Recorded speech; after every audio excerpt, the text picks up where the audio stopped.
guys, දෙවන ලෝක යුද්ධයේ කාලේ ඊටත් කලින් ඉඳන් තිබිච්ච ගුහාවකින් යන්න හදන්නේ බලන්න කොහොමද කියලා. ඉතින් ඔන්න බලන්න මේ උඩින් තමයි එන්න තියෙන්නේ. ඉතින් ඇවිල්ලා මෙහෙම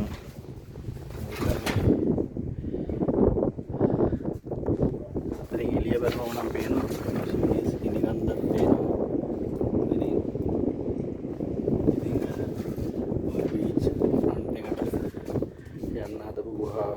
මේක දෙවන ලෝක යුද්ධයේ කාලේ වෙනවනේ. එතකොට මේක යහපැත්තේ තව තියෙනවා යන්න තැන්. තව මේ එකක් විතරයි, එක උමුගක් විතරයි මේක. ඉතින් මේක ඇතුලෙන් ගිහිල්ලා යන්න පුළුවන් මේ ගෙවල් වලට. තව තියෙනවා පාරවල්. යනවා නම් මේ ඇතුලෙන් ගොඩක් තැන් වලට යන්න පුළුවන්. මෙතනින් බැස්සම ඔය තව පැත්තකට. මම ටිකක් ඉස්සරහට ගිහින් ඔයාලට පෙන්නන්න මේ කොහොමද කියලා.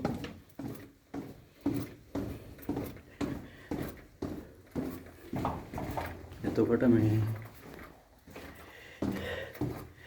පොළොව යටින් තියෙන්නේ